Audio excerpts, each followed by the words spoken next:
नमस्कार। कभी सोचा है कि हमारे चारों तरफ चीजें अपने आप बदलती क्यों रहती हैं? जैसे खाना रखा रखा खराब हो जाता है या कोई नई नवेली चीज पुरानी सी लगने लगती है। आज हम ना इसी के पीछे की पूरी केमिस्ट्री समझने वाले हैं। मतलब कभी दिमाग में आया है कि वो चमचमाती हुई नई साइकिल पर जंग कैसे लग जाता है, या फिर चिप्स का पैकेट अगर खुला रह जाए तो वो एकदम सीले सीले नरम से क्यों हो जाते हैं। मजे की बात यह है कि इन सारे रोजमर्रा के सवालों के पीछे ना एक ही केमिकल विलन छिपा हुआ है। तो आज हम क्या क्या जानने वाले हैं? सबसे पहले देखेंगे कि हमारी दुनिया में चीजें खराब क्यों होती हैं। फिर बात करेंगे कोरोजन की, जो मेटल्स को खा जाता है। उसके बाद रेंसिडिटी, यानी खाना क्यों बासी हो जाता है। फिर देखेंगे कि इस सब से बचने के क्या तरीके हैं। और आखिर में उस कॉमन विलन को पकड़ेंगे जो इन सब के पीछे है। चलिए शुरू करते हैं। तो चलिए सबसे पहले बात करते हैं हमारी दुनिया में होने वाली इस रोजमर्रा की खराबी की। हम दो बहुत ही आम प्रोसेस को देखेंगे, एक जो मेटल्स पर असर डालता है और दूसरा हमारे खाने पर। और ये दो प्रोसेस हैं करोजन और रैंसिडिटी। अब ये नाम सुनने में थोड़े साइंटिफिक लग सकते हैं, पर यकीन मानिए ये दोनों हमारी जिंदगी का हिस्सा है, हमारे खाने से लेकर हमारी गाड़ियों तक, हर जगह। तो सबसे पहले पकड़ते हैं कोरोजन को। इसे आप मेटल ईटर या धातुओं का भक्षक भी कह सकते हैं। ये हमारी चमकदार नए नवेली धातुओं पर एक बहुत ही धीमा लेकिन लगातार होने वाला हमला है। तो कोरोजन है क्या? देखिए, ये एक नेचुरल प्रोसेस है। इसमें कोई भी मेटल अपने आसपास के माहौल, जैसे हवा में मौजूद ऑक्सीजन या नमी, के साथ रिएक्ट करता है और धीरे धीरे खत्म होने लगता है। सीधे साधे शब्दों में कहें तो मेटल का गलना या खराब होना। और देखिए, ये कोरोजन हर मेटल पर एक जैसा असर नहीं करता। इसका असर अलग अलग होता है और ये हम सब ने अपनी डेली लाइफ में देखा भी है।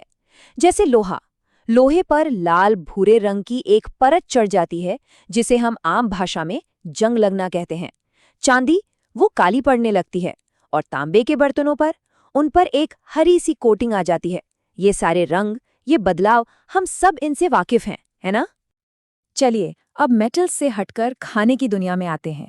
बात करते हैं रैंसिडिटी की, मतलब वो वजह जिसके कारण हमारे पसंदीदा चिप्स और स्नैक्स खराब हो जाते हैं और उनका टेस्ट एकदम बदल जाता है। रैंसिडिटी दरअसल एक प्रोसेस है जिसमें खाने में जो फैट और तेल होता है ना, वो हवा के संपर्क में आकर ऑक्सीडाइज हो जाता है। और इसका नतीजा, खाने से एक अजीब सी बदबू आने लगती है और उसका स्वाद भी एकदम खराब हो जाता है। इसके उदाहरण तो हम रोज ही देखते हैं। चिप्स एकदम नरम पड़ जाते हैं और खाने में अजीब लगते हैं। मक्खन अगर बाहर रह जाए तो उसमें से खराब सी महक आने लगती है। यहाँ तक कि किचन में रखा तेल भी समय के साथ उसका स्वाद और गंध दोनों बदल जाते हैं। ये सब रैंसिडिटी का ही कमाल है। अच्छा, तो हमने प्रॉब्लम तो समझ ली, पर क्या इसका कोई सॉल्यूशन है? बिल्कुल है। चलिए अब बात करते हैं कि हम कोरोजन और रैंसिडिटी, इन दोनों से कैसे लड़ सकते हैं।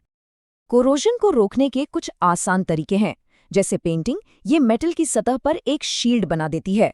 या फिर तेल लगाना, इससे हवा और नमी मेटल तक पहुंच ही नहीं पाती।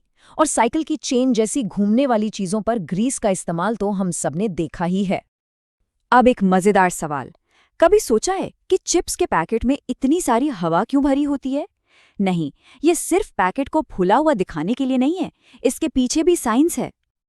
तो मजेदार बात यह है कि वो हवा है ही नहीं, वो असल में नाइट्रोजन गैस होती है। अब ये नाइट्रोजन करती क्या है? ये एक एंटीऑक्सीडेंट का काम करती है। मतलब ये पैकेट के अंदर से ऑक्सीजन को बाहर निकाल फेंकती है और बस हमारे चिप्स एकदम फ्रेश और क्रिस्पी बने रहते हैं। और रैंसिडिटी से बचने के और भी तरीके हैं जो हम रोज इस्तेमाल करते हैं, जैसे खाने को फ्रिज में रखना, इससे रिएक्शन धीमा हो जाता है। एयरटाइट डिब्बों का इस्तेमाल करना ताकि ऑक्सीजन अंदर न जा पाए। खाने में कुछ एंटीऑक्सीडेंट्स मिलाना, और जैसा हमने अभी देखा, पैकेट में नाइट्रोजन गैस भरना। तो अब हम आ गए हैं सबसे जरूरी हिस्से पर। अब वक्त है उस असली विलन का पर्दाफाश करने का जो इन सब चीजों के पीछे है। कोरोजन और रैंसिडिटी, ये दोनों भले ही बहुत अलग दिखते हों, पर इनकी जड़ एक ही है। इस प्रोसेस को कहते हैं ऑक्सीडेशन। बहुत सिंपल है। ऑक्सीडेशन मतलब किसी भी चीज में ऑक्सीजन का जुड़ना, और इसका ठीक उल्टा होता है रिडक्शन, मतलब ऑक्सीजन का निकलना। तो हमारे काम की बात यह है, ऑक्सीडेशन मतलब ऑक्सीजन का जुड़ना। तो अब पूरी तस्वीर साफ हो गई है ना। कोरोजन हो या रैंसिडिटी, ये दोनों असल में स्लो ऑक्सीडेशन रिएक्शन के ही उदाहरण हैं।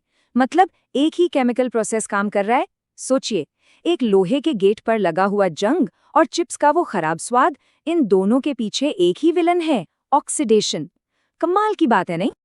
तो अब जब ये राज पता चल ही गया है, तो जरा अपने आसपास नजर दौड़ाइए और सोचिए ऐसी और कौन-कौन सी चीजें हैं जो शायद इसी ऑक्सीडेशन की वजह से बदल रही हैं।